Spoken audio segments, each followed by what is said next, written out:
Hello നമസ്കാരം. മഴതോരും മുമ്പിടെ വരാനിരിക്കുന്ന മറ്റൊരു സ്റ്റോറിയാണ് പറയാൻ പോകുന്നത് കേട്ടോ. അങ്ങനെ നമ്മുടെ രോഹിത്തിനെയും ഹരിയും ഒക്കെ കൊണ്ട് വീടുകൾ കയറിയിട്ട് അങ്ങനെ തെളിവെടുപ്പൊക്കെ നടത്തിക്കൊണ്ടിരിക്കുകയാണ് പോലീസ്. ഹരിയെ കൊല്ലപ്പള്ളിയിലെ വീട്ടിലേക്ക് കൊണ്ടുവന്ന് തെളിവെടുപ്പൊക്കെ നടത്തി അവിടെ നിന്ന് കുറച്ച് കാര്യങ്ങളൊക്കെ പിടിച്ചെടുത്തുകൊണ്ട് പോകുന്നുണ്ട്. അതുപോലെ രോഹിത്തിനെയും വീട്ടിലേക്ക് കൊണ്ടുവരുന്നുണ്ട്. തെളിവെടുപ്പിനിടെ രോഹിത്ത് അലീനയോട് കരഞ്ഞ് പറയുന്നുണ്ട്, ഞാനൊരു തെറ്റും ചെയ്തിട്ടില്ല, എന്നെ രക്ഷിക്കണം, ഞാനിതിൽ പെട്ടുപോയതാണ് എന്നുള്ള കാര്യമൊക്കെ രോഹിത്ത് പറയുകയും ചെയ്യുന്നുണ്ട്. പിന്നീടാണെങ്കിൽ അലീനയെ പോലീസ് കസ്റ്റഡിയിൽ എടുക്കുന്നുണ്ട്. അതിൻ്റെയൊക്കെ സ്റ്റോറി നമ്മൾ പറഞ്ഞ് അപ്ലോഡ് ചെയ്തതാണ്. ഇത് അതിനൊക്കെ ശേഷം സംഭവിക്കുന്ന ഒരു സ്റ്റോറിയാണ് പറയാൻ പോകുന്നത്. അപ്പോൾ എല്ലാവരും സ്റ്റോറി മുഴുവനായിട്ട് കേൾക്കുക, സപ്പോർട്ട് ചെയ്യുക. നമ്മുടെ ചാനൽ ആദ്യമായിട്ട് കാണുന്നവരാണെങ്കിൽ ഒന്ന് സബ്സ്ക്രൈബ് ചെയ്യുക. അതുപോലെ വീഡിയോ ഒന്ന് ലൈക്ക് ചെയ്യാനും ഹൈപ്പ് ചെയ്യാനും മറന്നു പോകരുത് കേട്ടോ. അങ്ങനെ കോടതിയിൽ ഹാജരാക്കുന്നുണ്ട്. അതിനിടയ്ക്ക് ഇവർ കുറേ രോഹിത്തിനെ ജാമ്യത്തിൽ ഇറക്കാനൊക്കെ ആയിട്ട് വക്കീലുമായിട്ട് ശ്രമിക്കുന്നുണ്ട്. പക്ഷേ നടക്കുന്നില്ല. കോടതിയിൽ ഹാജരാക്കുമ്പോൾ മാത്രമേ ജാമ്യാപേക്ഷ സമർപ്പിക്കാൻ പറ്റുള്ളൂ. അതിൻ്റെ മുന്നേ അവനെ കാണാനൊന്നും സമ്മതിക്കുന്നില്ല. അതുപോലെ ഹരിയെ രക്ഷിക്കാനായിട്ടാണെങ്കിലും ശിവശങ്കരനാണെങ്കിലും ഇങ്ങനെ ഇറങ്ങി പുറപ്പെടുന്നുണ്ട്. എങ്ങനെയെങ്കിലും ജാമ്യം വാങ്ങിച്ച് നാട് കടത്താം എന്നുള്ളൊരു ലക്ഷ്യത്തോട് കൂടിയിട്ടാണ്. തെറ്റെന്തായാലും സംഭവിച്ചു പോയി, പക്ഷേ അതിൻ്റെ പേരിൽ ഒഴിവാക്കി കളയാൻ പറ്റില്ലല്ലോ എന്നുള്ള ഒരു ചിന്തയിലാണ്. പക്ഷേ അതൊന്നും നടക്കുന്നില്ല. ഹരിയെ രോഹിത്തിനെ കാണാനൊന്നും പറ്റുന്നില്ല. പിന്നീട് കോടതിയിൽ എത്തുന്ന സമയത്ത് ജാമ്യാപേക്ഷ കോടതി തീർത്ത് തള്ളിക്കളയുന്നുണ്ട്. അവർക്ക് ജാമ്യം കൊടുക്കുന്നില്ല. അങ്ങനെ അവർ 4 പേരും 14 ദിവസത്തെ റിമാൻഡിൽ സബ് ജയിലിലേക്ക് പറഞ്ഞയക്കുന്നുണ്ട്. അങ്ങനെ കോടതിയിൽ നിന്ന് രോഹിത്തിന് ജാമ്യം കിട്ടില്ലെന്നറിഞ്ഞ് അലീനയ്ക്ക് നിരാശ തോന്നുകയാണ്. ഗോവർദ്ധനിലൂടെയാണ് വിവരങ്ങൾ അറിയുന്നത്. വക്കീൽ കൈമലർത്തുന്നുണ്ട്. ഒന്നും പറഞ്ഞിട്ട് കാര്യമില്ല, ഒരു കാര്യമില്ല, നമ്മൾ എന്തൊക്കെ ശ്രമിച്ചിട്ടും കാര്യമില്ല, ഇത് പോക്സോ കേസാണ്, അതുകൊണ്ട് ജാമ്യം പോലും കിട്ടത്തില്ല എന്ന് ഓൾറെഡി അറിയാവുന്ന കാര്യം തന്നെയാണ്. 14 ദിവസം കഴിഞ്ഞാൽ പോലും ആ പെൺകുട്ടിയുടെ മൊഴി കിട്ടാതെ ഒരിക്കലും രോഹിത്തിനെ രക്ഷിക്കാനാവില്ല. ആ പെൺകുട്ടിയുടെ മൊഴിയുടെ അടിസ്ഥാനത്തിലാണ് ഈ 4 പേരെയും അറസ്റ്റ് ചെയ്തിരിക്കുന്നത്. അതുകൊണ്ട് ആ പെൺകുട്ടി ശരിക്കും പറഞ്ഞിട്ടുള്ളത് 3 പേരുടെ മൊഴിയാണ്. ഹരിയാണ് രോഹിത്തിൻ്റെ പേര് കൂടി പറഞ്ഞിട്ടുള്ളത്. ഹരിയുടെ കൂടെ രോഹിത്ത് അന്നേ ദിവസം എല്ലാ പ്ലാനിങ്ങിലും ഉണ്ടായിരുന്നു. അവരുടെ ഫോൺ റെക്കോർഡിങ്സ് ഒക്കെ, കോൾ ഡീറ്റെയിൽസ് ഒക്കെ പരിശോധിച്ചപ്പോൾ അവർ അത്രയും ദിവസം പ്ലാൻ ചെയ്ത കാര്യങ്ങളൊക്കെ അറിയാൻ സാധിച്ചിട്ടുണ്ട്. പിന്നെ അതുമാത്രമല്ല, രോഹിത്ത് അന്നേ ദിവസം അങ്ങോട്ടേക്ക് പോവുകയും വൈകുന്നേരം വരെ അവിടെ ഇരിക്കുകയും ചെയ്തിട്ടുണ്ട്. അതുകൊണ്ട് അവനെ ഒഴിവാക്കാനൊന്നും പറ്റത്തില്ല എന്നുള്ള കാര്യം മനസ്സിലാവുകയാണ്. 4 പേരും കൂടിയാണ് ആ പെൺകുട്ടിയെ കൂട്ടബലാത്സംഗം ചെയ്തത് എന്ന് തന്നെയാണ് കോടതി വിധിക്കുന്നത്. അങ്ങനെ അവനെ മാത്രം നമുക്ക് രക്ഷിക്കാൻ കഴിയൊന്നുമില്ല, 4 പേരും പ്രതികളാണ് എന്ന് പറയുന്നുണ്ട്. എന്നാലും മംഗളെ, രോഹിത്ത് ഒരിക്കലും ഒരു കാര്യം സ്വയം ചെയ്യാൻ കഴിയില്ല. അവൻ്റെ സ്വഭാവം വെച്ച് ഞാൻ അതാണ് മനസ്സിലാക്കിയത്. ഒന്നല്ലെങ്കിൽ അവൻ ആ വീട്ടിലേക്ക് പോയിട്ടുണ്ടാകും, പക്ഷേ അത് കാരണം അവൻ മദ്യപിച്ച് മറ്റെവിടെയെങ്കിലും ഒക്കെ ചുരുണ്ടുകൂടിയിട്ടുണ്ടാകും. അവൻ ആ പെൺകുട്ടിയെ ഉപദ്രവിച്ചിട്ടില്ല എന്ന് തന്നെയാണ് അവൻ എന്നോട് പറഞ്ഞത്. എങ്ങനെയെങ്കിലും അവനെ രക്ഷിക്കണമെന്നും കേണ അപേക്ഷിക്കുന്നുണ്ടായിരുന്നു. അവൻ വീട്ടിൽ വന്നപ്പോഴും വളരെ മനപ്രയാസത്തോടെയാണ് വന്നത്. വീട്ടിൽ വന്നപ്പോൾ അവൻ്റെ അവസ്ഥ ഒന്ന് കാണണമായിരുന്നു.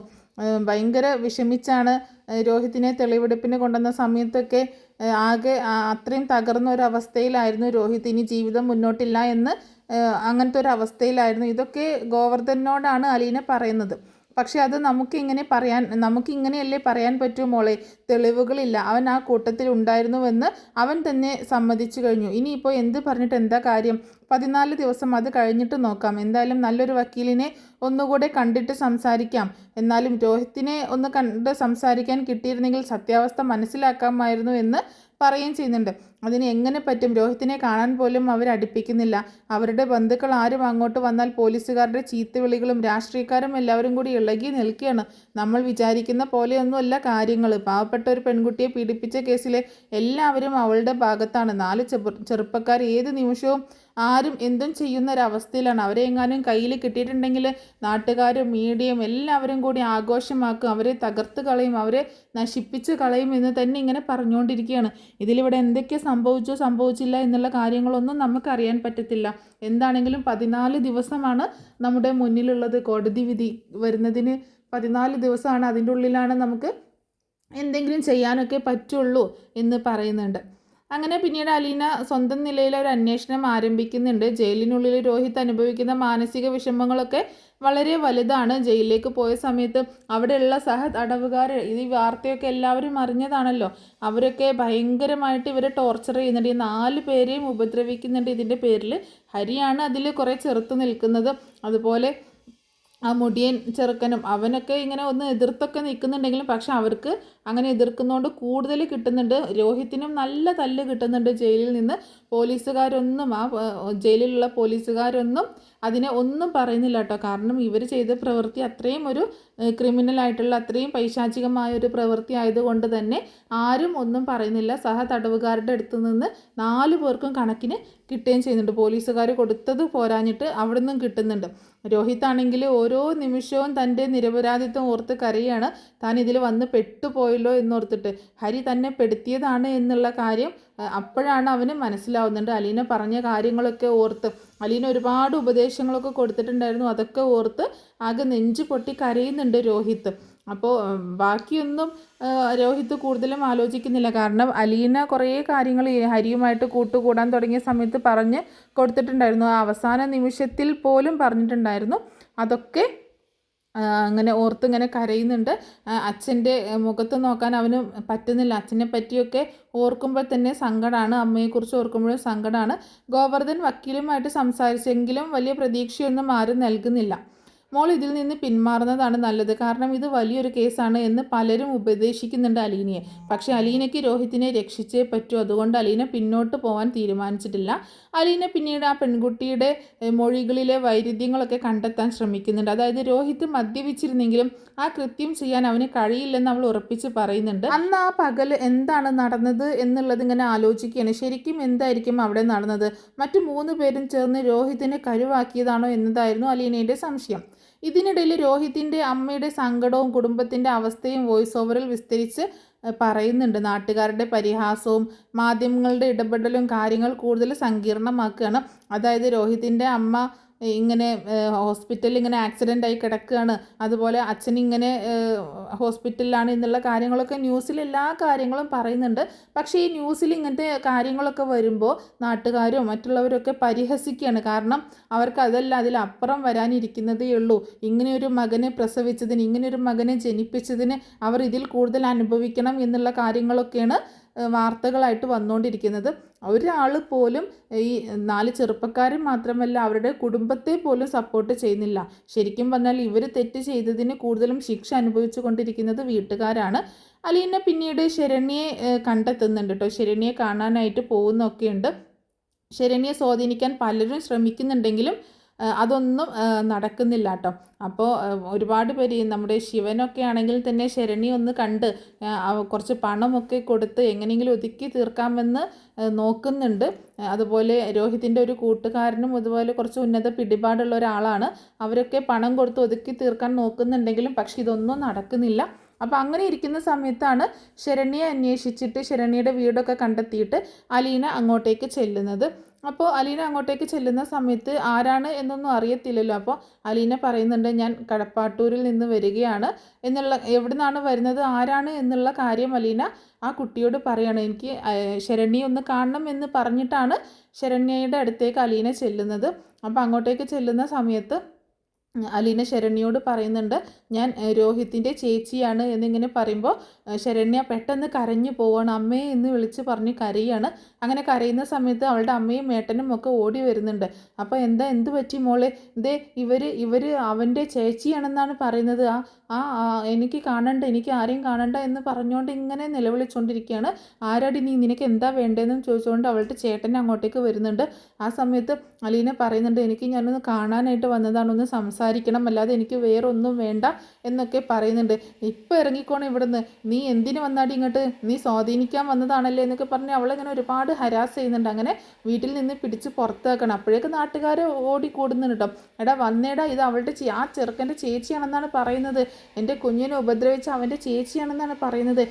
അവൻ്റെ വീട്ടിലെ ആരെങ്കിലും കിട്ടാൻ വേണ്ടി കാത്തിരിക്കുകയായിരുന്നു. എന്ത് ധൈര്യത്തിലാണ് നീ ഇങ്ങോട്ടേക്ക് കയറി വന്നത്? ഞങ്ങളുടെ കുഞ്ഞിനെ കൊണ്ടുപോയി കൊല്ലാക്കൊല ചെയ്തതും പോരാ നീ ഇങ്ങോട്ടേക്ക് കയറി വന്നിരിക്കുന്നു എന്നൊക്കെ ചോദിച്ചിട്ട് അലീനയായിട്ട് അടിക്കുകയും ഒരുപാട് ഉപദ്രവിക്കുകയും അലീനയെ പെട്രോൾ ഒഴിച്ച് മണ്ണെണ്ണ ഒഴിച്ച് കത്തിക്കാനൊക്കെ പോകുന്നുണ്ട്. ആ സമയത്ത് പെട്ടെന്നാണ് ഓട്ടോ ഷാജി ഉണ്ടല്ലോ നമ്മുടെ, ആ ഷാജിയേട്ടൻ അങ്ങോട്ടേക്ക് വരുന്നത്. അപ്പോൾ അലീനയെ കണ്ടിട്ട് ഷാജി പെട്ടെന്ന് ഓടി വന്നിട്ട് അവൾ അവിടെ നിന്ന് രക്ഷിച്ച് സ്വന്തം വീട്ടിലേക്ക് കൊണ്ടുപോവുകയാണ്. ഷാജി ചോദിക്കുന്നുണ്ട്, എന്തിനാണ് കുഞ്ഞെ നീ ഇങ്ങോട്ടേക്ക് വന്നത്, എന്തിനാ കൊച്ചെ നീ ഇങ്ങോട്ടേക്ക് വന്നത്, ഇത്രയും എങ്ങനെ ധൈര്യം വന്നു നിനക്ക് ഇങ്ങോട്ടേക്ക് വരാൻ എന്നൊക്കെ ചോദിക്കുമ്പോൾ എനിക്ക് കാര്യങ്ങളൊക്കെ ഒന്ന് അറിയാൻ വേണ്ടിയിട്ടാണ് ഞാൻ വന്നത്, അല്ലാതെ ഞാൻ വേറെ ഒന്നിനും വന്നതല്ല എന്നൊക്കെ പറയുന്നുണ്ട്. അങ്ങനെ പിന്നീട് അലീനയെ അവിടെ നിന്ന് രക്ഷിച്ച് വീട്ടിലെത്തിക്കുന്നത് ഷാജിയാണ്. പക്ഷെ അലീന ശ്രമം വിടുന്നില്ല കേട്ടോ. അലീന ഒരിക്കലും ആ ശ്രമം വിടുന്നില്ല. അലീന വീണ്ടും വരുന്നുണ്ട് ശരണ്യയെ കാണാനായിട്ട്. അപ്പോൾ അതിൻ്റെ മുന്നേ തന്നെ ഷാജി എല്ലാവരോടും പറഞ്ഞിരുന്നു, നിങ്ങൾ എന്തൊക്കെയാണ് ഈ കാണിച്ചു കൂട്ടുന്നത്, അവളെ എന്തെങ്കിലും ചെയ്തിരുന്നു എങ്കിൽ നിങ്ങളെല്ലാവരും ജയിലിൽ പോയിരുന്നു, ഇവൾ പോയി പരാതി കൊടുത്താൽ മതി, നിങ്ങൾ വേണ്ടാത്ത കാര്യങ്ങളിലൊന്നും ചെയ്യാൻ നിൽക്കേണ്ട, എന്താണെങ്കിലും കോടതിയിൽ അവളിവിടെ വന്നു എന്ന് കരുതിയിട്ട് തെറ്റ് ചെയ്ത പ്രതികളെ കോടതി വെറുതെ വിടുവൊന്നുമില്ല, നിങ്ങൾ നിൽക്കുന്ന സ്റ്റാൻഡിൽ നിങ്ങൾ നിന്നാൽ മതി, ഇവിടെ വന്ന പെൺകുട്ടിയല്ലല്ലോ തെറ്റ് ചെയ്തത്, ആ ചെറുക്കനല്ലേ ശരിക്കും ആ പെൺകുട്ടി, ആ ചെറുക്കൻ്റെ ചേച്ചിയൊന്നുമല്ല, ആ വീട്ടിലെ വേലക്കാരിയാണ്, സെർവൻ്റാണ് എന്ന് പറയണം, എനിക്ക് അറിയാവുന്ന കുട്ടിയാണ്, ആ കുട്ടി അങ്ങനെ ദുരുദ്ദേശം വെച്ച് വന്നതൊന്നും ആയിരിക്കത്തില്ല, ഒരു പെൺകുട്ടിയോടുള്ള ഒരു കരുണ ആ രീതിയിൽ വന്നതായിരിക്കും എന്നൊക്കെ ഷാജി അവിടെയുള്ള വീട്ടുകാരോടൊക്കെ പറഞ്ഞിട്ടുണ്ടായിരുന്നു. അതിനുശേഷമാണ് അലീന വീണ്ടും വരുന്നത്. അലീന വീണ്ടും വരുന്ന സമയത്ത് അവർ വീണ്ടും ചോദിക്കുന്നുണ്ട്, നീ വീണ്ടും വന്നോ, എന്തിനാ വന്നത് എന്നൊക്കെ ചോദിച്ച് ദേഷ്യപ്പെടുകയാണ്. ഇങ്ങനെയൊക്കെ പറഞ്ഞെങ്കിലും നീ അവിടുത്തെ വേലക്കാരിയാണെന്ന് ഞങ്ങൾക്ക് മനസ്സിലായി, പക്ഷേ എന്ന് കരുതിയിട്ട് നീ ആ വീട്ടിലെ ഒരു അംഗം പോലെ തന്നെയല്ലേ ജീവിക്കുന്നത്, അതുകൊണ്ട് അവിടുത്തെ ആര് വന്നാലും ഞങ്ങൾ വെറുതെ വിടില്ല എന്നൊക്കെ പറയുന്നുണ്ട്. അലീന പറയുന്നുണ്ട്, നിങ്ങൾ തെറ്റിദ്ധരിച്ചിരിക്കുകയാണ് എന്നെ, ഞാൻ ഒരിക്കലും നിങ്ങളുടെ മൊഴി മാറ്റി പറയാനോ അല്ലെങ്കിൽ നിങ്ങളെ സ്വാധീനിക്കാനോ ഒന്നും വന്നതല്ല, ഒരിക്കലും നിങ്ങൾ മൊഴി മാറ്റി പറയുകയോ അവർക്ക് അനുകൂലമായിട്ടൊരു മൊഴി കൊടുക്കുക ഒന്നും ചെയ്യരുത്, അവർ 4 പേരും തെറ്റ് ചെയ്തിട്ടുണ്ടെങ്കിൽ 4 പേരും ശിക്ഷ അനുഭവിക്കുക വേണം, അവർക്ക് വേണ്ടി വാദിക്കാനോ അവരെ രക്ഷിക്കാനോ വേണ്ടിയിട്ടല്ല ഞാൻ വന്നത്, എനിക്ക് ശരണ്യെ ഒന്ന് കാണണം, അത്ര മാത്രമേ ഉള്ളൂ, അല്ലാതെ വേറെ ഒന്നിനും വേണ്ടിയല്ല ഞാൻ വന്നത് എന്ന് അലീന പറയണം. അങ്ങനെ അലീന അങ്ങനെ പറഞ്ഞപ്പോൾ ഇവർക്ക് അതൊക്കെ കേട്ട് വിശ്വാസമാവുന്നുണ്ട്. അലീന പറയുന്നുണ്ട്, നിങ്ങൾക്കറിയോ ഞാൻ ആ വീട്ടിലെ ഒരു വേലക്കാരി മാത്രമാണ്, അല്ലാതെ ആ വീട്ടിലെ ആരും ഒന്നുമല്ല, നിങ്ങൾ എന്നെ വിശ്വസിക്കണം, എനിക്ക് ശരണ്യ ഒന്ന് കണ്ടാൽ മതി, അല്ലാതെ വേറെ ഒന്നിനും വേണ്ടിയല്ല എന്ന് പറയുന്നുണ്ട്. അങ്ങനെ ശരണ്യയുടെ ചേട്ടനാണെങ്കിൽ പറയുന്നുണ്ട്, അമ്മ കൂടി അവളുടെ അടുത്തേക്ക് നിന്നേക്ക്, അവൾക്ക് ഇനി അതൊരു വിഷമാവണ്ട എന്ന് പറയണം. അങ്ങനെ അലീന ശരണ്യയോട് സംസാരിക്കുന്ന സമയത്ത് ശരണ്യയുടെ അമ്മ കൂടി അടുത്ത് നിൽക്കുന്നുണ്ട്. അപ്പോൾ അലീന പറയുന്നുണ്ട്, മോള് പേടിക്കണ്ട, ഞാൻ കൂടെയുണ്ട്, എന്ത് കാര്യത്തിനും ഞാൻ കൂടെയുണ്ട്, സപ്പോർട്ടായിട്ട് ഞാൻ കൂടെയുണ്ട്, ഒരിക്കലും പുറകോട്ട് പോവരുത്, തെറ്റായ ചിന്തകളൊക്കെ മനസ്സിൽ നിന്ന് ഒഴിവാക്കുക, എന്നിട്ട് തൻ്റെ ജീവിതത്തിൽ ഇങ്ങനെ അന്നത്തെ ഒരു ദിവസം നമ്മുടെ ജീവിതത്തിൽ ഉണ്ടായിട്ടില്ല എന്ന് വിചാരിക്കുക, അല്ലാതെ കൂടുതലായിട്ട് അതിനെപ്പറ്റി ആലോചിച്ച് വിഷമിച്ചിരുന്നു കഴിഞ്ഞാൽ നമ്മുടെ ജീവിതം നഷ്ടപ്പെടും. അവർക്ക് നഷ്ടപ്പെടാനൊന്നുമില്ല, പണമുണ്ട്, പത്രാസുണ്ട്, എന്ത് വേണമെങ്കിലും ആവാം എന്നുള്ള ചെറുപ്പക്കാരാണ്. പക്ഷേ നിൻ്റെ ജീവിതം അങ്ങനെയല്ല, നിൻ്റെ ഭാവി ഓർത്ത് കരയുന്ന അമ്മയും അച്ഛനും ചേട്ടനും ഒക്കെ നിനക്കുണ്ട്, അതുകൊണ്ട് അവർക്ക് വിഷമം ഉണ്ടാകുന്ന ഒരു കാര്യവും മോള് ചെയ്യരുത് എന്നൊക്കെ പറഞ്ഞ് അലീന ഇങ്ങനെ ശരണ്യെ ആശ്വസിപ്പിക്കുന്നുണ്ട്. അതൊക്കെ കേൾക്കുമ്പോൾ ശരണ്യയുടെ അമ്മയൊക്കെ കരഞ്ഞു പോകുക കേട്ടോ. അപ്പോൾ അവർക്ക് മനസ്സിലാവുകയാണ് ഈ പെൺകുട്ടി അലീന ശരണ്യയോട് ഭയങ്കര സപ്പോർട്ടായിട്ടാണ് നിൽക്കുന്നത്, അല്ലാതെ ശരണ്യെ എന്തെങ്കിലും മൊഴി മാറ്റി പറയിപ്പിക്കാനോ സ്വാധീനിക്കാനോ ഒന്നും വന്നതല്ല എന്ന് മനസ്സിലാവുന്നുണ്ട്. ശരണ്യയുടെ അമ്മ പറയുന്നുണ്ട്, മോള് നിങ്ങൾ സംസാരിച്ചിരിക്കുക, ഞാൻ മോൾക്ക് കുടിക്കാൻ എന്തെങ്കിലും എടുക്കാമെന്ന് പറഞ്ഞിട്ട് പുറത്തേക്ക് ചെല്ലണം. അപ്പോൾ ശരണ്യയുടെ ചേട്ടൻ ചോദിക്കുന്നുണ്ട്, അമ്മ എന്തിനാണ് ഇങ്ങോട്ടേക്ക് വന്നത്, അവിടെ നിന്നോടായിരുന്നോ, അവൾ എന്താ പറയുന്നതെന്ന് കേൾക്കാലോ എന്ന് ചോദിക്കുമ്പോൾ, ആ കുട്ടി നല്ല കുട്ടിയാണ് മോനെ, ഒരു പാവം കൊച്ചാണ്, ഒരിക്കലും ശരണ്യെ മൊഴി മാറ്റി പറയിപ്പിക്കാനോ സ്വാധീനിക്കാനോ ഒന്നും വന്നതല്ല, അവൾ പറയുന്നത് ഈ കേസുമായിട്ട് മുന്നോട്ട് പോകണം എന്ന് തന്നെയാണ്, ഒരിക്കലും ഒരു വിട്ടുവീഴ്ചയും ചെയ്യരുത്, ആരെയും രക്ഷിക്കരുത് എന്ന് തന്നെയാണ് പറയുന്നത്. അതുമാത്രമല്ല മോളെ ഒരുപാട് ഉപദേശിക്കുകയും ഒക്കെ ചെയ്യുന്നുണ്ട്, അങ്ങനെ ജീവിതത്തിൽ തളർന്നു പോകരുത്, എന്തിനും കൂട്ടായിട്ടുണ്ട് എന്നൊക്കെയാണ് പറയുന്നത് എന്ന് പറയണം. അപ്പോൾ അവർക്ക് അലീനയോട് ഒരു വിശ്വാസമൊക്കെ തോന്നുന്നുണ്ട്. അങ്ങനെ അവളുടെ അമ്മ ശരണ്യയുടെ അമ്മ വെള്ളമൊക്കെ ഉണ്ടാക്കി ചായയൊക്കെ ഉണ്ടാക്കി അലീനയ്ക്ക് കൊണ്ടുപോയി കൊടുക്കുന്നുണ്ട്. അപ്പോൾ അലീന പിന്നീട് യാത്ര പറഞ്ഞു പോവുകയാണ്. അലീന പറയുന്നുണ്ട്, ഞാൻ ഇനിയും വരാം മോളെ എന്ന് പറയുമ്പോൾ ശരണ്യ പറയുന്നുണ്ട്, ചേച്ചി വരണം കേട്ടോ, ചേച്ചിയോട് സംസാരിച്ചിരിക്കുമ്പോൾ എനിക്ക് എന്തോ ഒരു വല്ലാത്ത ആശ്വാസം തോന്നുന്നു, ചേച്ചി ഇടയ്ക്കിടയ്ക്ക് വരണം എന്ന് പറയുന്നുണ്ട്. അങ്ങനെ അലീന പിന്നീട് ഇടയ്ക്കിടയ്ക്ക് ശരണ്യയെ കാണാൻ പോകുന്നുണ്ട്. അങ്ങനെ ഒരുപാട് നേരം സംസാരിച്ചിരിക്കുകയും ഒക്കെ ചെയ്യുന്നുണ്ട്. അങ്ങനെ ശരണ്യയുടെ ചേട്ടനും അമ്മയും ഒക്കെ ആയിട്ട് ഭയങ്കര കൂട്ടാവുന്നുണ്ട് അലീന. അങ്ങനെ ഇരിക്കുന്ന ഒരു ദിവസമാണ് ഇങ്ങനെ സംസാരിക്കുന്നതിനിടയിൽ ശരണ്യ പറയുന്നുണ്ട്, ശരിക്കും അവർ 4 പേരും നിന്നെ ഉപദ്രവിച്ചോ എന്ന് അലീന ചോദിക്കുന്ന സമയത്ത് ശരണ്യ പറഞ്ഞു പോകുന്നുണ്ട്, അവർ 4 പേരും എന്നെ ഉപദ്രവിച്ചിട്ടില്ല, രോഹിത് എന്നെ ഉപദ്രവിച്ചിട്ടില്ല, ബാക്കി 3 പേര് ഹരിയും ഹരിയുടെ ഫ്രണ്ട്സുമാണ് എന്നെ ഉപദ്രവിച്ചിട്ടുള്ളത്, രോഹിത് എന്നെ ഒന്നും ചെയ്തിട്ടില്ല എന്നുള്ള കാര്യം പറയണം. അത് കേട്ടപ്പോൾ അലീനയ്ക്ക് ഭയങ്കര സന്തോഷവും ആശ്വാസമൊക്കെ തോന്നുക കേട്ടോ. അപ്പോൾ അലീന വീണ്ടും വീണ്ടും ചോദിക്കുന്നുണ്ട്, നീ പറയുന്നത് സത്യമാണോ? രോഹിത് നിന്നെ ഒന്നും ചെയ്തില്ല എന്ന് പറയുന്നത് സത്യമാണോ എന്ന് ചോദിക്കുമ്പോൾ അതേ ചേച്ചി സത്യമാണ്, രോഹിത് എന്നെ ഒന്നും ചെയ്തിട്ടില്ല എന്ന് പറയണം. പിന്നീട് എന്തിനാണ് നീ അങ്ങനെ എല്ലാവരും കൂടിയാണ് ചെയ്തതെന്ന് പറഞ്ഞത് എന്ന് ചോദിക്കുമ്പോൾ അത് കേസിന് ബലം കിട്ടണമെങ്കിൽ എല്ലാവരും ചെയ്തു എന്ന്. അവൻ എന്താണെങ്കിലും അവിടെ വന്നിരുന്നല്ലോ, ഈ കാര്യത്തിന് സപ്പോർട്ടായിരുന്നല്ലോ, അവർക്ക് കൂട്ടായിരുന്നല്ലോ, അതുകൊണ്ടാണ് ഞാൻ അങ്ങനെ പറഞ്ഞത് എന്ന് പറയണം. അപ്പോൾ അലീന പറയുന്നുണ്ട്, എനിക്കിപ്പോൾ ഒരു കാര്യത്തിന് ആശ്വാസം തോന്നുന്നുണ്ട്, അവനൊന്നും തെറ്റ് ചെയ്തില്ലല്ലോ, അതുകൊണ്ട് തൽക്കാലം എനിക്ക് ആശ്വാസമുണ്ട്. പക്ഷേ അവൻ ആ ഗ്രൂപ്പിൽ ഉണ്ടായിരുന്നു എന്നുള്ളതിൻ്റെ ഒരു വിഷമമുണ്ട്. ശരിക്കും പറഞ്ഞാൽ രോഹിത് ഒരു പാവമാണ്, അവനെ കൊണ്ടുപോയി പെടുത്തിയതാണ് ആ ഹരി എന്ന് പറയണം. അപ്പോൾ ഹരിയുടെ പേര് കേൾക്കുമ്പോൾ തന്നെ ശരണ്യക്ക് ദേഷ്യം വരികയാണ്. ആ പിഴച്ചവൻ്റെ പേര് ചേച്ചി പറയരുത് എന്ന് പറയുമ്പോൾ, മോൾക്കറിയാവോ ആ ഹരി ഒരിക്കലും എന്നെ ഇതുപോലെ ഒരു അറ്റംപ്റ്റ് നടത്തിയിട്ടുണ്ട് എന്ന് പറയാണ്. ഞങ്ങളുടെ വീട്ടിൽ വന്നിട്ട് എനിക്ക് ഇതേപോലെ ജ്യൂസിൽ മയക്കുമരുന്ന് കലർത്തി തന്നിട്ട് എന്നെ ഉപദ്രവിക്കാൻ ശ്രമിച്ചിട്ടുണ്ട്. അന്ന് എൻ്റെ വയറ്റിൽ തന്നെ ഞാൻ കത്രിക എടുത്ത് കുത്തിയിട്ടാണ് രക്ഷപ്പെട്ടത്. കാരണം അവിടെ നടക്കാൻ പോകുന്നത് ഒരു മഹാപാപമായിരുന്നു. കാരണം അത്രയും ഒരു സംഭവമായിരുന്നു അവിടെ നടക്കാൻ പോകുന്നത്. അതുകൊണ്ട് ഞാൻ എൻ്റെ വയറ്റിലേക്ക് കത്രിക കുത്തി കയറ്റിയിട്ടാണ് രക്ഷപ്പെട്ടത് എന്ന് പറയണം. അപ്പോൾ ഇതൊക്കെ അലീനയുടെ സ്റ്റോറിയൊക്കെ കേൾക്കുമ്പോൾ ശരണ്യയുടെ ചേട്ടനും അച്ഛനും അമ്മയൊക്കെ ആകെ വിഷമിച്ചിരിക്കുകയാണ്. അലീന തൻ്റെ കഥ മുഴുവനായിട്ട് പറയുന്നുണ്ട്. ഓർഫനേജിലായിരുന്നു ഇത്രയും നാളും ജീവിച്ചിരുന്നത്, പക്ഷേ തൻ്റെ കുടുംബം ഏതാണെന്നൊന്നും അറിയത്തില്ലായിരുന്നു. മരിക്കാൻ സമയത്താണ് ബ്രിജിത്താമ്മ തൻ്റെ ജീവിത രഹസ്യമൊക്കെ പറഞ്ഞത്, അങ്ങനെ വീട്ടിലേക്ക് പറഞ്ഞയച്ചതും എന്നുള്ള കാര്യങ്ങളൊക്കെ അലീന അവരോട് വെളിപ്പെടുത്തുകയാണ്. കാരണം തൻ്റെ സ്വന്തം അനുജനാണ് രോഹിത് എന്നുള്ള സത്യാവസ്ഥ കൂടി പറയുന്നുണ്ട്. അവൻ ഒരിക്കലും ഒരു തെറ്റിലേക്ക് ചെന്ന് ചാടില്ല എന്ന് തന്നെയായിരുന്നു എൻ്റെ വിശ്വാസം. അന്ന് എൻ്റെ ജീവിതത്തിൽ അങ്ങനൊരു തെറ്റ്, അങ്ങനെയൊരു ദുരന്തം സംഭവിക്കുമെന്ന് കരുതിയാണ് ഞാൻ എൻ്റെ വയറ്റിലേക്ക് തന്നെ കരുതി കൂട്ടി കത്രിക കൊണ്ട് കുത്തിയിറക്കിയത്. കാരണം സ്വന്തം അനുജനാൽ മാനഭംഗപ്പെടേണ്ട ഒരു പെണ്ണിൻ്റെ അവസ്ഥ വരരുത്. എൻ്റെ സ്വന്തം ചേച്ചിയെ ഒരു മാനഭംഗം പെടുത്തി എന്നുള്ള കുറ്റബോധം പിന്നീട് ഒരിക്കലും അവനെ നല്ലൊരു ജീവിതം കൊടുക്കാൻ പോകുന്നില്ല. അതുകൊണ്ട് അതിൽ നിന്ന് അവനെ രക്ഷിക്കാൻ വേണ്ടിയിട്ടാണ് ശരിക്കും ഞാൻ എൻ്റെ വയറ്റിലേക്ക് കത്രിക കുത്തിയിറക്കിയത് എന്നുള്ള കാര്യമൊക്കെ പറയണം. ഇതൊക്കെ കേട്ടിട്ട് ആകെ ഞെട്ടിത്തരിച്ച് ഇരിക്കുകയാണ് എല്ലാവരും. അലീന ചോദിക്കുന്നുണ്ട്, എനിക്ക് ഒരു അപേക്ഷയുണ്ട്, നിങ്ങൾക്ക് സാധിക്കുമെങ്കിൽ, ഞാൻ നിർബന്ധിക്കുന്നൊന്നുമില്ല, നിങ്ങൾക്ക് സാധിക്കുമെങ്കിൽ മാത്രം നിങ്ങൾ സമ്മതിക്കാം. അതായത് രോഹിത് ഇങ്ങനെ തന്നെ ഉപദ്രവിച്ചിട്ടില്ല എന്നുള്ള കാര്യം ഒന്ന് കോടതിയിൽ പറയാമോ എന്ന് ചോദിക്കുന്നുണ്ട്. കാരണം എൻ്റെ ജീവിതം വെച്ചിട്ടാണ് ഞാൻ ഇതിന് വേണ്ടിയിട്ട് പോരാടുന്നത്. വേറെ ആരുമില്ല രോഹിത്തിന് വേണ്ടിയിട്ട് സംസാരിക്കാനും വാദിക്കാനും. അവനൊരിക്കലും അങ്ങനെ തെറ്റ് ചെയ്യില്ല എന്നുള്ളൊരു വിശ്വാസം എനിക്കുണ്ടായിരുന്നു. ഇപ്പോൾ ആ കൂട്ടിൽ പെട്ടുപോയല്ലോ എന്നുള്ള കുറ്റബോധം കൊണ്ട് നീറിക്കിടക്കുകയാണ് അവൻ എന്നൊക്കെ ഇങ്ങനെ പറയുമ്പോൾ അവർ ആദ്യം വിസമ്മതിക്കുന്നുണ്ട്. ശരണ്യാണെങ്കിൽ അച്ഛൻ്റെയും അമ്മയുടെയും ചേട്ടൻ്റെയും ഒക്കെ മുഖത്തേക്ക് ഇങ്ങനെ നോക്കുകയാണ്. അവസാനം അവർ പറയുന്നുണ്ട്, ഞങ്ങൾ മോള് പറയുന്നത് പോലെ ചെയ്തോളാം എന്ന് പറയണം. അങ്ങനെ ശരണ്യയും സമ്മതിക്കുന്നുണ്ട്, വീട്ടുകാരും ഒക്കെ സമ്മതിക്കുന്നുണ്ട്. അലീനയ്ക്ക് വേണ്ടിയിട്ട് രോഹിത്തിനെ രക്ഷിക്കാമെന്ന് വാക്ക് കൊടുക്കുകയാണ്. അങ്ങനെ വീണ്ടും കോടതി കൂടുന്ന സമയത്ത് കേസ് വിളിക്കുന്നുണ്ട്. ആ സമയത്ത് അലീനയാണ് മുന്നിൽ നിന്ന് കാര്യങ്ങളൊക്കെ വാദിക്കുന്നത്. പ്രോസിക്യൂഷൻ ശരണ്യെ വിസ്തരിക്കുന്നുണ്ട്. മാറി മാറി ശരണ്യോട് ചോദിക്കുമ്പോൾ ശരണ്യയ്ക്ക് ശരിക്കും ഉത്തരം പറയാൻ കിട്ടാത്തൊരവസ്ഥയിൽ അലീനയാണ് ശരണ്യെ സഹായിക്കുന്നത്. അങ്ങനെ അലീന പറഞ്ഞു കൊടുത്ത കാര്യങ്ങളൊക്കെ ശരണ്യയുടെ മനസ്സിലുണ്ടായിരുന്നു.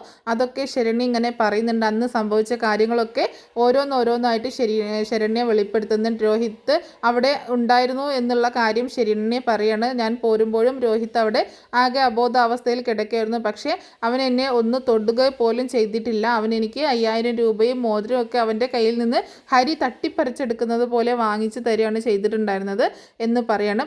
രോഹിത് എന്നെ ഒന്നും ചെയ്തിട്ടില്ല എന്ന് പറയണം. ഇവർ ബാക്കി 3 പേരും കൂടിയിട്ടാണ് തന്നെ ഉപദ്രവിച്ചത് എന്നുള്ള കാര്യം പറയുന്നുണ്ട്. അങ്ങനെ രോഹിത്തിന് ജാമ്യം ലഭിക്കുകയാണ്. അതുമാത്രമല്ല മറ്റു 3 പേർക്കും ജാമ്യം ലഭിക്കുകയും ചെയ്യുന്നില്ല. രോഹിത്തിനെ കോടതി ജാമ്യത്തിൽ വിടുന്നുണ്ട്. രോഹിത്താണെങ്കിൽ ഭയങ്കര സന്തോഷത്തിൽ അലീനയുടെ അടുത്തേക്ക് ഓടി ചെല്ലുകയാണ്. അലീനയുടെ കൈ പിടിച്ചുകൊണ്ട് ഇങ്ങനെ നന്ദി പറയുന്നത് പോലെ പൊട്ടിക്കരഞ്ഞു പോവുകയാണ്. അവിടെ നമ്മുടെ ബാലചന്ദ്രനും അതുപോലെ ഒക്കെ ഉണ്ട്, ബാലചന്ദ്രനും മനു ഒക്കെ ഉണ്ട്. ബാലചന്ദ്രൻ്റെ അടുത്തേക്കും വന്നിട്ട് അച്ഛനെ കെട്ടിപ്പിടിച്ച് കരയുന്നുണ്ട്. അപ്പോൾ ബാലചന്ദ്രൻ പറയുന്നുണ്ട്, നീ എന്നോടല്ല നന്ദി പറയേണ്ടത്, നിൻ്റെ ചേച്ചിയോടാണ്, അവളാണ് നിനക്ക് വേണ്ടി ഇതെല്ലാം ചെയ്തത് എന്ന് പറയണ. ശരണ്യെ കണ്ടതും അവളെ കൊണ്ട് സത്യം ബോധ്യപ്പെടുത്തി അവളെ കൊണ്ട് ഇങ്ങനെ പറയിപ്പിക്കാൻ ഇതിൻ്റെ പുറകിൽ നടന്നതെല്ലാം അലീനയാണ്. അങ്ങനെ അലീനയുടെ മുന്നിൽ മുട്ടുകുത്തി നിന്ന് രോഹിത് മാപ്പ് പറയുന്നുണ്ട്. അങ്ങനെ അലീനയുടെ മഹത്വം അങ്ങനെ മനസ്സിലാക്കുകയാണ്. അങ്ങനെ വീട്ടിലേക്ക് വരാനും എല്ലാവരുടെയും മുഖം കൊടുക്കാനൊക്കെ രോഹിത്തിന് ഭയങ്കര വിമ്മിഷ്ടമാണ്, ഭയങ്കര ബുദ്ധിമുട്ടുണ്ട്. അതുപോലെ രോഹിത്താണെങ്കിൽ ശരണ്യയോട് മാപ്പ് പറയുകയും ചെയ്യുന്നുണ്ട് കേട്ടോ. ശരണ്യനെ കണ്ടിട്ട് അലീന മാപ്പ് പറയിക്കുന്നുണ്ട്, കാല് പിടിച്ച് മാപ്പ് പറയിക്കുന്നുണ്ട്. ആ തെറ്റിന് ഞാനും കൂട്ട് നിന്ന് പോയി എന്ന് പറയിക്കുകയാണ്. അതുമാത്രമല്ല അലീന ശരണ്യക്ക് വാക്ക് കൊടുക്കുന്നുണ്ട്, ഒരിക്കലും നിന്നെ ഒറ്റയ്ക്കാക്കില്ല, നിൻ്റെ കൂടെ എന്നും ഞാനുണ്ടാകും, ജീവിതത്തിൽ തോറ്റു പോകരുത് എന്നുള്ളതും പറയുന്നുണ്ട്. അങ്ങനെ അലീന പറയുന്നുണ്ട്, രോഹിത് പറയുന്നുണ്ട് എനിക്ക് ഇവിടെ നിൽക്കാൻ പറ്റത്തില്ല, ഞാൻ പോവുകയാണ് എന്നൊക്കെ പറയുന്നുണ്ട്. വീട്ടിലേക്ക് ഞാൻ വരില്ല, എനിക്ക് ആരെയും ഫേസ് ചെയ്യേണ്ട, എനിക്ക് ബബിതയും കൃഷ്ണമോളെയും ഒന്നും കാണാൻ പറ്റില്ല എന്നൊക്കെ ഇങ്ങനെ പറയുന്നുണ്ട്. ആ സമയത്ത് അലീന ഒരു തീരുമാനമെടുക്കുകയാണ്. തൽക്കാലം നീ വീട്ടിലേക്ക് വാ, പക്ഷേ ഇന്ന് ഒരു ദിവസം നീ തൽക്കാലം വീട്ടിലേക്ക് വാ, പക്ഷേ നിന്നെ ഇവിടെ നിന്ന് ഞാൻ മാറ്റിക്കോളാം എന്നൊക്കെ പറയുന്നുണ്ട്. അപ്പോൾ അവിടെ പറയുന്നുണ്ട് എനിക്ക് പറ്റില്ല, എനിക്ക് വീട്ടിലേക്ക് വരാൻ വയ്യ എന്നൊക്കെ പറയാണ്. കാരണം എല്ലാവരുടെയും കൂടെ വീട്ടിലേക്ക് വന്നു കഴിഞ്ഞാൽ ഇനിയിപ്പോൾ നാട്ടുകാരൊക്കെ വരും, ഇതൊക്കെ കേസ് മൊത്തം എല്ലാവരും അറിഞ്ഞതല്ലേ. അപ്പോൾ അതുകൊണ്ട് പിന്നീട് അലീന ഒരു തീരുമാനമെടുക്കുന്നുണ്ട്. രേവതിക്കുട്ടിയെ വിളിക്കുകയാണ്. രേവതിക്കുട്ടിയെ വിളിച്ചിട്ട് ഇങ്ങനെ രോഹിത്തിൻ്റെ കാര്യമൊക്കെ പറയുന്നുണ്ട്. അപ്പോൾ അതൊക്കെ കേൾക്കുമ്പോൾ അവർക്കും ഇത്തിരി ആശ്വാസമാവുന്നുണ്ട്. മാമച്ചായനും ഗ്രേസമ്മയ്ക്കൊക്കെ ഇത്തിരി ആശ്വാസമാവുന്നുണ്ട്. രോഹിത് തെറ്റ് ചെയ്തിട്ടില്ല എന്ന് മനസ്സിലാക്കുകയാണ്. അപ്പോൾ അലീന ഒരു ചോദ്യം ചോദിക്കുന്നുണ്ട്, എനിക്ക് വേണ്ടിയിട്ട് കുറച്ച് നാളത്തേക്ക് രോഹിത്തിനെ അവിടെ ഒന്ന് താമസിപ്പിക്കാമോ അങ്കിൾ ആൻറ്റി എന്ന് ചോദിക്കുകയാണ്. അവരാദ്യം ഒന്ന് പകച്ചു പോകുന്നുണ്ട്, ഇങ്ങനെ ഒരു കേസിലെ പ്രതിയാണ്. അപ്പോൾ അവർ പറയുന്നുണ്ട് ഇവിടെ ഒരു പെൺകുട്ടി ഉള്ളതല്ലേ മോളെ എന്ന് ചോദിക്കുമ്പോൾ അതെനിക്കറിയാം ആൻറ്റി, എൻ്റെ അനിയത്തിയല്ലേ, രേവതിക്കുട്ടിയല്ലേ, എനിക്കറിയാം അവളെ. ഇപ്പോൾ രോഹിത്തിനെയും എനിക്ക് നന്നായിട്ട് അറിയാം, രേവതിക്കുട്ടി എനിക്ക് നന്നായിട്ടറിയാം, അതുകൊണ്ട് അവിടെ ഒരു കുഴപ്പവും ഉണ്ടാവത്തില്ല, ആൻറ്റിയും മംഗളും അവിടെ ഉണ്ടല്ലോ, അതുകൊണ്ട് അവിടെ ഒരു കുഴപ്പവും സംഭവിക്കത്തില്ല എന്ന് പറയാണ്. എന്നാൽ ശരി അങ്ങനെ ചെയ്യാം എന്ന് പറയുന്നുണ്ട്. അങ്ങനെ അലീന പറഞ്ഞതനുസരിച്ച് രോഹിത്തിനെ അവിടെ നിന്ന് മാറ്റി താമസിപ്പിക്കുകയാണ്. അപ്പോൾ എല്ലാവരോടും ബാലചന്ദ്രനോടും ഒക്കെ പറയുന്നുണ്ട് ഈ കാര്യം. അപ്പോൾ ബാലചന്ദ്രൻ ചോദിക്കുന്നുണ്ട് അതിൻ്റെയൊക്കെ ആവശ്യമുണ്ടോ, അത് അവർക്കൊരു ബുദ്ധിമുട്ടാവില്ല എന്നൊക്കെ ചോദിക്കുമ്പോൾ അതൊക്കെ ഞാൻ വിളിച്ച് സെറ്റാക്കിയിട്ടുണ്ട് എന്ന് പറയണം. അപ്പോൾ രേവതിക്കുട്ടിയും തന്നെ പറയുന്നുണ്ട് രോഹിത്തിനെ ഇങ്ങോട്ടേക്ക് വിട്ടേക്ക് ചേച്ചി, ബാക്കി ഞാൻ നോക്കിക്കൊള്ളാം, രോഹിത്തിനെ നന്നാക്കി എടുക്കുന്ന കാര്യം ഞാൻ ഏറ്റു എന്ന് രേവതിക്കുട്ടിയും പറയുന്നുണ്ട്. അങ്ങനെ മാമച്ചാൻ്റെയും ഗ്രേസമ്മയുടെയും വീട്ടിലേക്ക് രോഹിത്തിനെ കൂട്ടിക്കൊണ്ടുപോവുകയാണ്. അതുപോലെ ഇനി അവിടെ വെച്ചിട്ടാണ് വേറെ കുറേ സംഭവങ്ങളൊക്കെ ഉണ്ടാവുന്നത് കേട്ടോ. അപ്പോൾ രോഹിത്ത് ഇപ്പോൾ രേവതിക്കുട്ടിയുടെ കൂടെയാണ്, അലീനയുടെ അനിയത്തി രേവതിക്കുട്ടിയുടെ കൂടെയാണ് മാമച്ചാൻ്റെയും ഗ്രേസമ്മയുടെയും വീട്ടിൽ. അവിടെ വെച്ചിട്ട് രോഹിത്ത് നല്ല മാറ്റം രോഹിത്തിന് വരുന്നുണ്ട്. അത് മാത്രമല്ല രോഹിത്തും രേവതിക്കുട്ടിയും തമ്മിൽ പ്രണയത്തിലാവുകയും ചെയ്യുന്നുണ്ട്. അവർക്ക് തമ്മിൽ അങ്ങോട്ടും ഇങ്ങോട്ടും ഇഷ്ടം വരികയൊക്കെ ചെയ്യുന്നുണ്ട്. അവർ ഭയങ്കര കുട്ടിക്കളിയും ഒക്കെ ആയിട്ട് അവരങ്ങനെ അവിടെ സന്തോഷത്തോടു കൂടിയിട്ട് ജീവിക്കുകയാണ്. അതിനുശേഷം അവർ പ്രണയത്തിലാവുകയും ഒക്കെ ചെയ്യുന്നുണ്ട്. അപ്പോൾ അതിൻ്റെയൊക്കെ ഒരു സ്റ്റോറി ഞാൻ പിന്നീട് പറഞ്ഞ് അപ്ലോഡ് ചെയ്യുന്നതായിരിക്കും. എന്നോട് കുറേ നാളായിട്ട് ചോദിക്കുന്നുണ്ടായിരുന്നു രേവതിക്കുട്ടിയുടെയും രോഹിത്തിൻ്റെയൊക്കെ പ്രണയത്തിൻ്റെ എപ്പിസോഡ് പറഞ്ഞ് അപ്ലോഡ് ചെയ്യാമോ എന്നുള്ളത്. ഉടനെ തന്നെ ഞാൻ അതിൻ്റെ സ്റ്റോറി പറഞ്ഞ് അപ്ലോഡ് ചെയ്യുന്നതായിരിക്കും.